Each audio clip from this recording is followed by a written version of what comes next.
Hey everybody, welcome to Culinary Characters Unlocked. I'm David Page. On this episode, Chef Gregory Gourdet, who's now won 3 straight James Beard Awards. Best Cookbook, Best New Restaurant, and now Best Chef in the Northwest for what he's doing at his Portland restaurant, Kann, where the menu features the Haitian specialties he grew up on. Chef, how are you? Thanks for doing this. Thank you so much. I am doing all right. I'm actually recovering from surgery. Surgery? You all right? What happened? Working on that herniated disc. Ooh. Other than that, I'm okay. Feel better? Yeah, thank you. Thank you. You're welcome. 3 years in a row. A three-peat of James Beard Awards. How's it feel? It feels good. To me, those awards kind of symbolize a marker of accomplishment, and they kind of timestamp many aspects of my life. Writing my first cookbook during the pandemic and having it be successful, opening my own first restaurant coming out of the pandemic and having it be well received, and I think finally being recognized for the work I've done in my community, having lived here for the past 16 years. I think those awards kind of create a little space for some of the work that I've done. And, it feels good. It feels nice, but it doesn't define me. I don't think. Every day is a new challenge. Every day is a new opportunity. So it's important that I live up to what that award means, I think, for everyone. So it keeps me going. Well, you're standing out in a community that has very high culinary standards. Portland is one of the happening food places, is it not? Yes. I think there's a lot of cuisine here. There's very much a maker mentality here. I think us having such amazing access to incredible ingredients, I'm not sure exactly what the draw is here, but there's this mysterious draw that people from all over the world, from all different types of ethnicities and backgrounds, they end up here for some reason or another and begin making food. So it's very interesting. From like my friend Fatou, who has Akadi, which is a West African restaurant, and she started her whole business by making food in her dorm. And now she has a really fantastic, acclaimed, a very busy restaurant. And there are multiple stories like that. We have a strong community here. The food is good. The food is very diverse. I think population-wise, we're probably not the most diverse city in America, but culinary-wise, there's a little bit of everything. And I think that's what keeps us on the map. So much of it you mentioned a second ago. You've got a bounty of fresh local food up there. Is that at the center of your cooking? Yes. I think it's a combination of ingredients and culture. I think for me, those are two of the most important things about cooking and just food. I think how food connects us is extremely important, but I think the history of food is extremely important, how different people travel around the world against their will or not, and how some of the best food has been created. But I think the other side of that is really the ingredients and seasonality, and that's something that I cherish here. Coming from New York City, every spring, working at Jean-Georges, when the farmers market started booming, we'd transition to all Union Square Market ingredients, and that is kind of where I learned about seasonality, and just seeing Jean-Georges' reaction to fresh produce and baby zucchini and seeing purple scallions for the first time and berries on the vine, all that good stuff. So when I moved to Oregon, I literally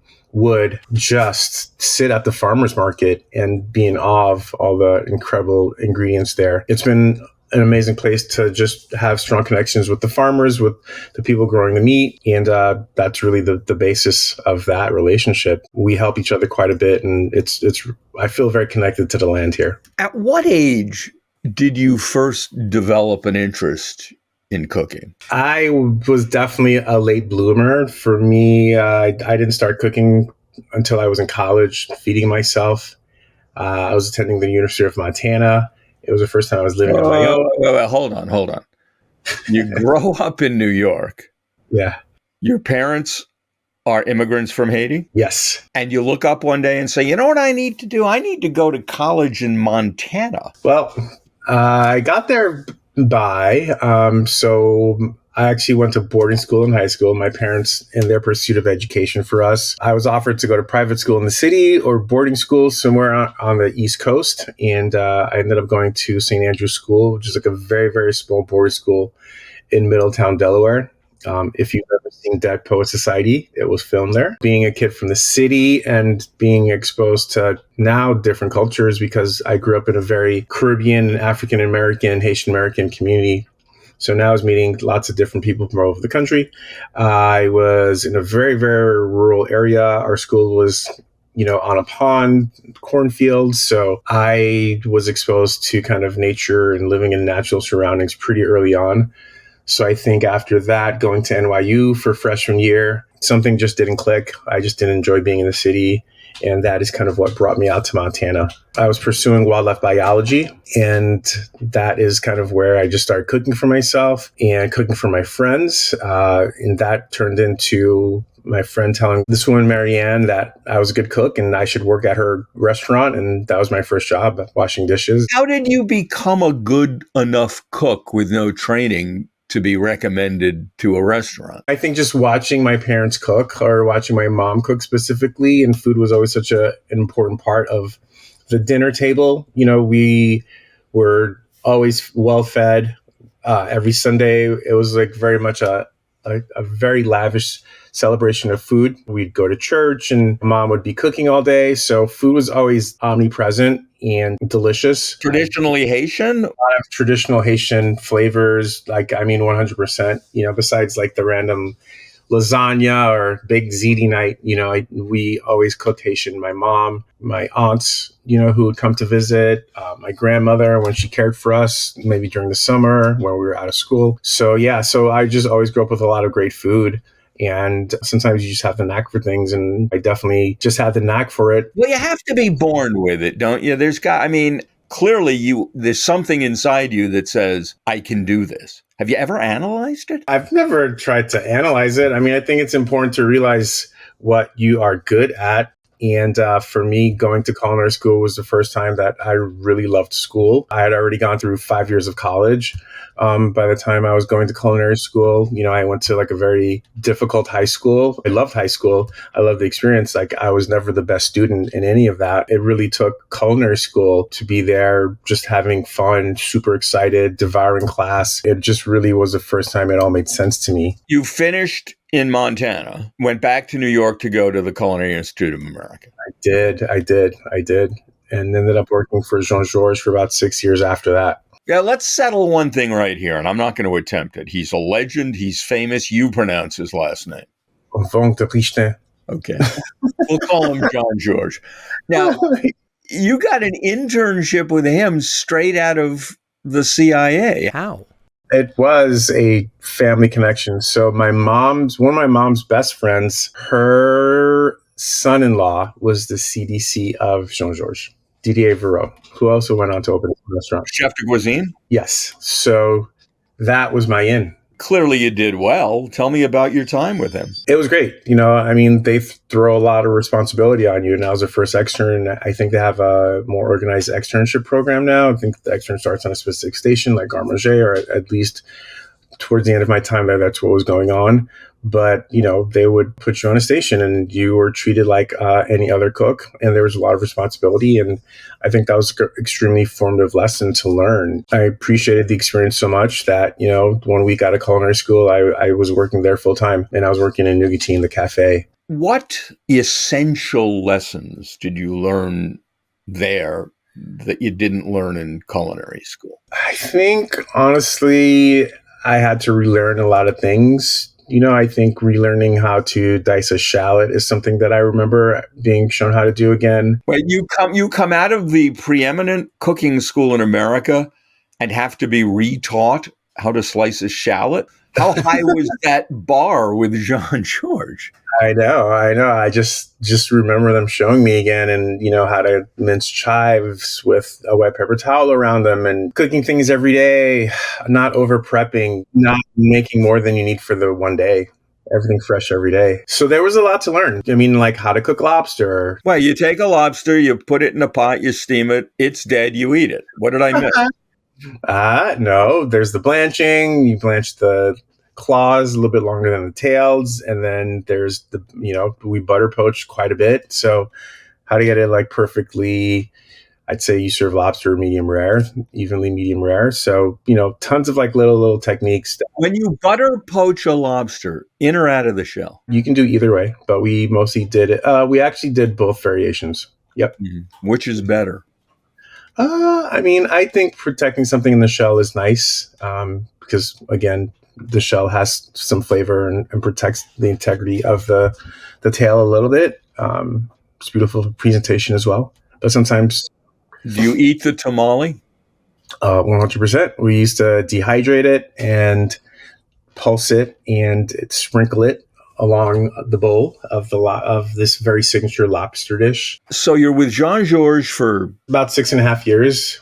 Okay, so you're with Jean-Georges starting, I guess, in New York, and then I made my way out west. A couple of my colleagues from Jean-Georges had moved out to San Diego. They offered me a position at the place that they were working at, running, and I did a stint there. And then another colleague of mine from college and culinary school, he had moved to Portland, and I actually moved to Portland to work at the hotel, which I worked at for 10 years prior to opening Kann. What hotel was it? It was a Nines hotel, and the restaurant was called Departure. Okay, so you moved to Portland, you work at this restaurant. It ain't Haitian. No. It ain't French or continental, which is the basics of the CIA. Mm-hmm. What was it? It was a Pan-Asian concept. So my first chef de cuisine job was actually at Restaurant 66, which was Jean-Georges' modern Chinese restaurant. JG started his career in Asia, in hotels in Asia. So we're always working with Asian ingredients, ginger and kimchi and tropical fruits and all that good stuff. So it took me a little bit later to realize, these are all tropical ingredients that are very much in line with like the ingredients of the Caribbean and my culture. So I just had an affinity towards them. But I think mostly I was attracted to like the diversity of spices and ingredients and seasoning. So being at 66 for about a year and a half, that gave me a good introduction to Chinese cuisine. I moved on to work at Departure, which was a Pan-Asian concept. And it came with a lot of research. It came with a lot of going to Asia over the years annually and spending time in Japan and Bangkok, Chiang Mai, and just absorbing flavors and connecting with the communities and bringing back ingredients. So yeah, it took a lot of research and we did it. It was really fun. And I'm so grateful for that I have an understanding of those cultures and flavors. So you're describing to me this incredible vacation in Asia where basically all you did was eat. You're describing that to me as research. Yeah, I took a couple of vacations, but mostly I had events in Japan quite often. Andy Ricker took me to Thailand. He toured me in Chiang Mai the first time I went. Andy from Pok Pok? Yeah. The Thai restaurant that was in Portland? Yeah. Yes, indeed. He lives in Thailand now, doesn't he? Yeah. He lives in Chiang Mai. Yeah. So I love the flavors, and it was incredible to be able to travel and bring things back. So you look up one day, you're executive chef at Departure at this point.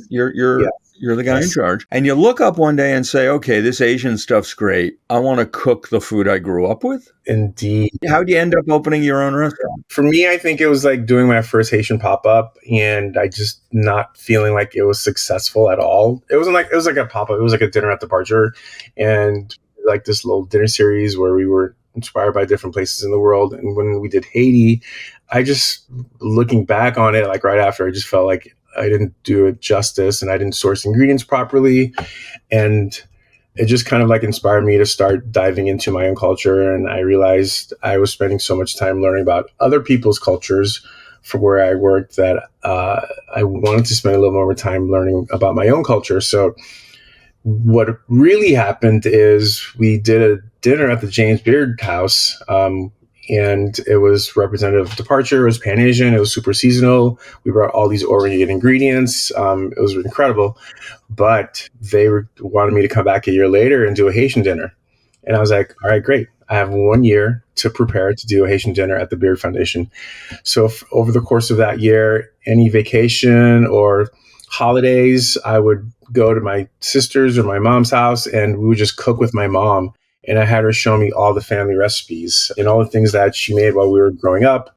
And I would look over her shoulder and then I would start making it.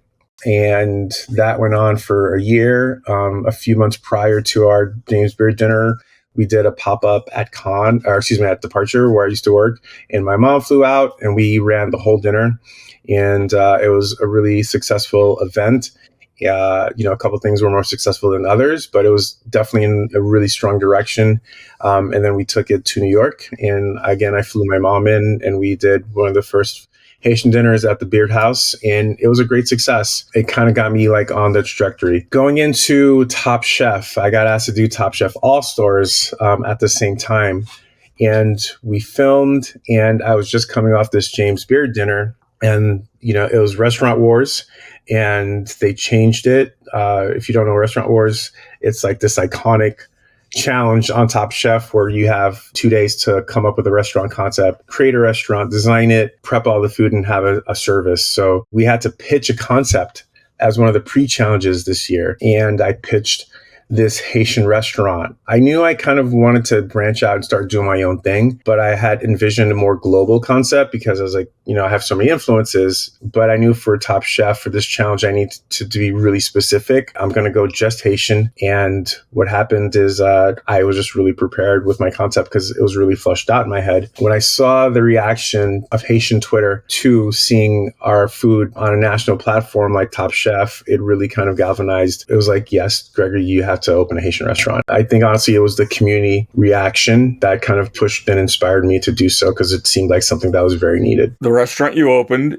is called Kann. Yes. There's meaning to that word. You want to explain it? Absolutely. So Kann means cane, referencing sugar cane. Historically, it's a really, really important crop in Haiti in terms of the whole gamut of, France colonization of Haiti, sugar production for the wealthy in Europe. So historically, cane is a very complicated ingredient, resource, etc. But it's also one of my earliest memories of spending time in Haiti when I was younger, and visiting on family trips and seeing and hearing the sugarcane vendor come by with, wheelbarrows overflowing with like freshly harvested sugarcane. And the big... Yeah. It reminds me of bamboo in a strange way. But, a little bit, yeah. It looks so, but it's quite delicious. And you chew the end of it? 100%. So the vendor walks by, he's screaming "Kann kale," which means cut sugarcane, and you run down to the corner and buy some sugarcane. He peels it for you, and you chew on it, and that's like a really great snack. So that is the inspiration for Kann, like one of my earliest childhood memories, but also going into how such an incredible resource ingredient can have such a very complex history intertwined with it. The complex history being that of slavery and colonialism? The colonialism and everything that sugarcane represents, from making sugar for Europe and also rum production in the Caribbean. Now, you didn't just turn around and say, I'm going to open this restaurant, and boom, it opened. You had kind of a battle, didn't you, to get it going, given the events of the times? Yeah, we were supposed to open in January of 2021. And I was looking. I was transitioning out of my job at the hotel, just like looking, trying to find the best neighborhood and the best space for the restaurant. And then the whole world shut down with the pandemic, and it just allowed us to pause and reset. And I was presented with the opportunity to do the American Express and Resi yurt villages. So I had been on some calls with the IRC with Will Gadara, and Will Gadara called me up and asked me if I wanted to do one of the yurt villages. And this was an Amex program where they gave you 10 yurts and some resources to build out and have outdoor dining. Pre-vaccine, it's like literally like, fall of 2020. So we were the only ones who didn't have an actual restaurant to put our yurts outside of. So we had to find a space. We had to get a restaurant license. We had to borrow someone's liquor license. We had to hire staff. We had to get uniforms. We had to find plates. Can you really borrow someone's liquor license? Yeah, you like someone's catering license. Yeah. There's tons of legal ways to do it. Yeah. Okay. Um, So you started in essence as a pop-up in a tent. yeah. So, within the 4 months of having our pop up, we saw 4,500 guests. And that was really incredible. People literally flew in from across the country. And I'm talking, January, February 2021, before vaccines. People were flying to come see us for dinner. That was the last step before you opened Kann? Yeah. After that pop up, we just started looking for a brick and mortar space again.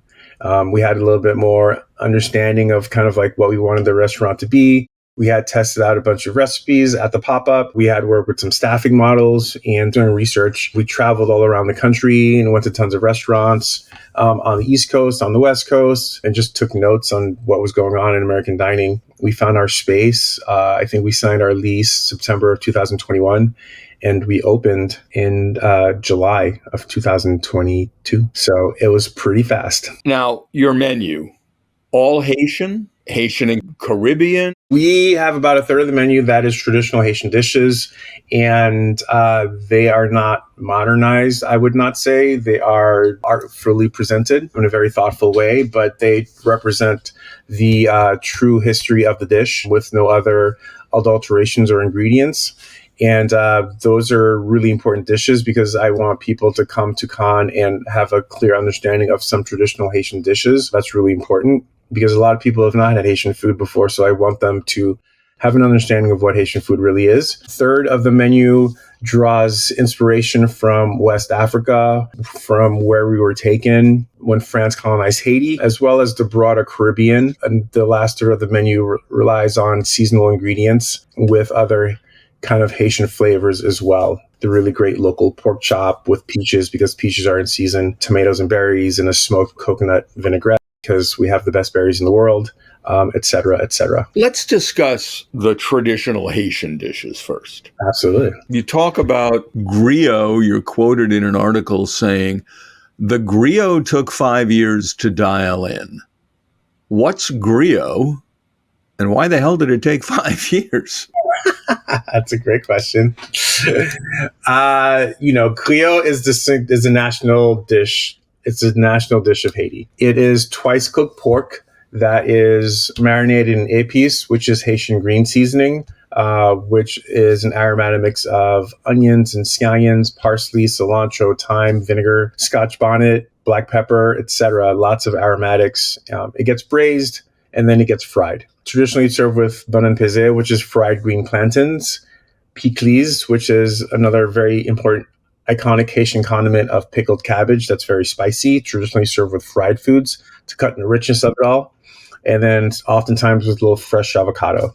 So that is exactly what is on the plate at Kann. It's gorgeous, though. We add some red cabbage to the pickles. It's this gorgeous pink. We glaze the pork with the cooking reduction, so it's glazed and brown and beautiful. And then our plantains are nice and thin and really crispy. So it's just a very refined version of griot, but the essence of griot is 100% there. And there's a lot of storytelling within that dish. The dish itself is named after the griots, which were West African storytellers and record keepers. So they were highly regarded in West African communities. So that naming that dish after the griots signifies how important griot historically was prior to pork being an everyday ingredient with the introduction of more pigs to Haiti through colonizers. So much history in that alone. So what are some of the other tentpole dishes that you grew up with that you serve at the restaurant? Yeah, so there's akra, which is a taro root fritter. And taro was brought over again through West Africa. It's just shaved taro, black pepper, Scotch bonnet, thyme, binded with a little bit of egg, and then fried crispy. We take the liberty. That's in Haiti traditionally. That's a dish made with some pickles, that pickled cabbage. We take the liberty of serving it with a remoulade of the same aromatics. That's how we elevate that dish. But at the core, again, we're talking about an ingredient that was brought over from West Africa, and it's a very important Haitian dish. There's diliac sauce pois, which is rice and bean sauce. And it's probably the most iconic Haitian rice and bean dishes. Grains and legumes are a huge part of the Haitian diet. Rice has a very complex history in Haiti. Historically, we have grown all our own rice during, one of multiple U.S. occupations of Haiti. Bill Clinton sent quite a bit of rice over to Haiti. That kind of stopped a lot of rice farming in Haiti, which has caused problems because having people manage and be able to grow their own food is probably the most powerful tool, and not relying on something from foreigners is extremely important. So there's a huge effort for Haitians to grow their own rice again currently. A lot of these foods have these very, very complex histories behind them. At the same time, they're absolutely delicious. This is one of the first recipes my mom showed me how to make. We simmer kidney beans. We use red with a little thyme, garlic, habanero, a little pinch of clove, and scallions and large slices of onion. We puree half, and it's this really savory, delicious sauce that you serve over rice. The Haitian diet is absolutely really clean. There's not a lot of dairy. It's all fresh and homemade. There's a lot of seafood. I'm a health nut. I love Haitian cuisine, and it fits into my ethos of health very clearly. It's easy to make really healthy, delicious Haitian food. Going beyond the traditional Haitian dishes, define the foods of the Caribbean that may not be purely Haitian that you have on the menu. Oh, yeah. We have jerk cauliflower on the menu. That's one of our signature dishes. I think the story of jerk in Jamaica and the indigenous Arawak were there working with the runaway slaves, the Marrons, who combined created jerk, cooking underground. The runaway slaves basically ran into the mountains to cook underground so colonizers wouldn't see the smoke and find their locations. And they used aromatics and seasonings, and that's a really beautiful story. So we share that story. It's a whole head of cauliflower. We have a jerk that features the traditional seasonings of scallions and black pepper, ginger, Scotch bonnet, allspice, because traditionally pimento wood was used, and allspice is the berry of the pimento tree. So that's one of our signature dishes. We serve that with a fermented coconut cream that we make by fermenting coconut cream for 3 days to kind of balance the spiciness of the cauliflower. But again, this represents a very, very healthy dish that's really packed with flavor and has a huge cultural significance. So I think a lot of this storytelling that we aim to do at Kann is not only to share a light on Haitian ingredients and Haitian culture, but also where we came from and where we are. And that's why we talk about West Africa, and that's why we talk about the Caribbean as well. Kann is described as a live fire restaurant. Why and how? We have a hearth where most of our cooking takes place. It's 8 feet long, and a lot of our ingredients are smoked or grilled, reheated. So for us, again, the history of the Arawak and Taino, the indigenous folks of the Caribbean, being the first ones to kind of not only cook over fire, but slow cook with spices, slow cook with smoke. And the invention of barbecue as we know it, starting in the Caribbean, starting in Haiti, Christopher Columbus getting there and seeing this for the first time. And so that history of the origin of barbecue and how it started in Haiti, the Caribbean, is why the hearth is so important to us in our cuisine. So you're cooking all your meat proteins? Yep. All our meats, chicken, all our birds. We've done duck. We've done smoked short ribs with Haitian coffee rub. We grill scallops. We grill whole halibut steaks, eggplant, red cabbage, the cauliflower I spoke of. So we're getting everything on that grill. There have been massive changes in the restaurant industry over the last few years. Mm-hmm. People calling out, finally, abusive kitchens and rampant drug use, misogyny. You obviously had to deal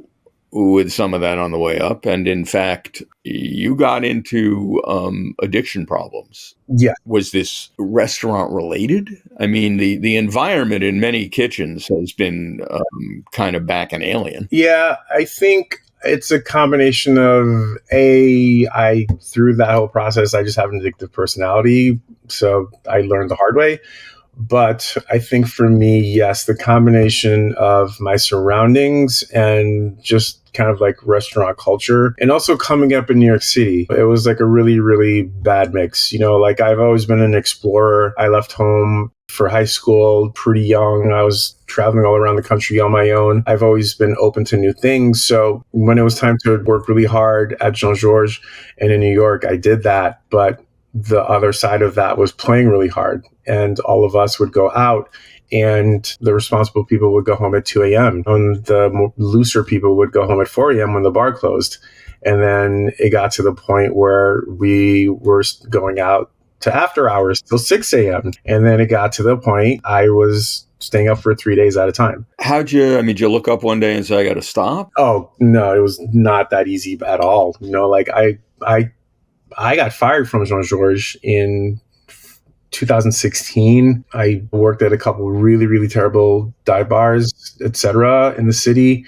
Places I don't even put on my resume, but it took me finally working for a friend again, a couple of folks from Jean-Georges who went on to open up their own place, and me working there, and again, just falling into this terrible cycle of showing up for work really late, and we would all party, but I was the one that would never make it back to work on time. It took that friend saying, hey, you need to go to rehab to work here. I went home and I told my parents I need to go to rehab. I had a cocaine and alcohol addiction. And even through that, I skipped town early and moved to San Diego and then moved to Portland. And from rehab to my first day of sobriety recovery, it was 2 years. 2 years, 3 states, 2 arrests, 1 DUI. But then you rose Phoenix-like. Yes, sir. Yes. So I was finally able to channel all that energy into doing something good. And I became a runner. I got super healthy, and I just started focusing on my career. How do you maintain staff morale and staff cohesiveness if you're the one who can't say, let's go do shots till 4 a.m.? You're laughing, but it's a serious question. For sure. As an owner and a leader, I think that's a terrible idea for anyone, because that's just not good leadership. And I think we've very much moved away from shift drinks. That's not something we have at the restaurant. There's actually no drinking allowed whatsoever outside of tastings. We've seen recovery groups pop up. I'm in Ben's Friends, which is a recovery group for people in the restaurant industry. We've seen other elements such as run clubs popping up all over the country, where restaurant groups have run clubs. So we're very much promoting a healthier lifestyle. The lifestyle in kitchens for so long, as I mentioned earlier, has had its challenges. You make a point on your website of pointing out that you are proudly gay. Is there an element of restaurant life that is impacted by that? Or is it just like any other business these days, you are what you are? I think creating safe spaces for people is extremely important. I put that as part of my bio because I think it's important that some people might see that and understand that if they come to work for us, if they are identifying as queer or in any other marginalized group, demographic, that they can come and work with us, and that will not be an issue, that they should feel safe within their bodies. When they work with us, their gender identity will be respected, their sexuality preference will be respected. So yeah, I think there's still tons of anti-gay rhetoric running around. Historically, kitchens have been run by white males. Upper echelon dining restaurants have been run by white males. But the reality is a woman of color is probably the most populous cook in this country. If we think about all the restaurants in America, think about all of them, not just, the fine dining one. A woman of color is probably the most populous cook in this country. So I think for us, it's just really important that we create safe spaces for people. Is fine dining in trouble? I don't know. I believe in fine dining. I think Kann is a fine dining concept. We're definitely a loud restaurant. We're definitely a spicy restaurant. We're a boisterous restaurant. There's a lot of storytelling. But I think from our storytelling and our style of service, I think what Kann aims to do also is to kind of redefine fine dining, but not necessarily redefine fine dining, but show us that not just Eurocentric and specific Asian cuisines can be considered fine dining. Like we know there's French, Italian, and Japanese fine dining. That's very apparent. We've seen Korean fine dining make it to the map. We've seen Filipino fine dining make it to the map. I think there's a lot of space in fine dining. I think people have had issues with fine dining because a lot of fine dining kitchens have relied on free labor or, caused toxic work environments to achieve that level of the stars that they want or the world's best that they want. I came up in fine dining, I appreciate fine dining. And to me, fine dining just means an element of service that transports you, that takes care of you, that leaves nothing to be desired. I think that's fine dining. And I think there's tons of space for fine dining and more different types of cultures. Is the American palate changing? 100%. I think we're far more open to new flavors and exciting flavors. I think foodie culture we might have mocked it, maybe 10 years ago, but it's turned dining into a sport. And when someone is eating at your place and pulls out the phone and starts taking pictures of the food, do you go, not another one? Or do you go, hey, no publicity hurts? Recently, we had some guests in from Australia. Granted, they were on an American trip, but they flew to come eat at Kann. Having people in Australia fly to come eat at your restaurant, that's incredible. I mean, there are restaurants in Australia that I'm dying to go to that I haven't been. Like, I will 100% fly there to go eat there, but you can't take things like that for granted. So generally, it also helps us keep us on our toes because we know that the diner today is elevated. Their palates are excited for something different, and having people constantly give us the feedback that they're experiencing something new at Kann is a good feeling, and it makes me feel like we're accomplishing our goal. I think one of the things that I would like people to know is just how challenging running a restaurant is and how minimal the margins are. Yeah, why the hell do you do it? It's oh god, the easiest way to go broke. It's the easiest way to go bankrupt. It's the easiest way to have foot trouble from standing up all day at the pass-through. What the hell are you doing? But at the end of the day, I'm super proud to share the story of Haiti, super proud to share flavors with our guests. I'm super proud to have a great team around me and help them go on to the next step of their career. I'm honored that I get to employ about 90 people and they rely on me for their income, and we're able to provide it. And it's a good feeling. A restaurant is really, really, really hard. Just because a restaurant seems busy doesn't mean that it's making tons of money. It's really, really hard. I just want people to know that. So when they see a service charge, or if they see automatic gratuity, or if they see a certain price point, just know that restaurants are not gouging people. They're just trying to get by. Everything that is running in that restaurant, from the aprons to the liquor order to the HVAC repair, everything has to get paid by that appetizer or that cocktail, and do the math. Any plans for expansion or anything else on the horizon? Very excited to be opening with Printemps in New York City. So Printemps, which is the oldest department store in Paris, been open since about 1860s. They are opening their first New York flagship, and we are doing all the food and beverage outlets within the space. We're doing a fine dining restaurant within that space, as well as a cafe and other outlets within the store itself. So that is happening at 1 Wall Street this spring. Woo-hoo. And the cuisine will be? We have not yet decided. No, we've decided. Oh, yeah. Okay, fine. Information will be coming soon. Jeff, it's been a real pleasure chatting with you. Thank you so much for taking the time to do this. My pleasure. Thanks for making the time for me. 3-time James Beard Award winner, Chef Gregory Gourdet, on Culinary Characters Unlocked. I'm David Page, and I'll see you next time.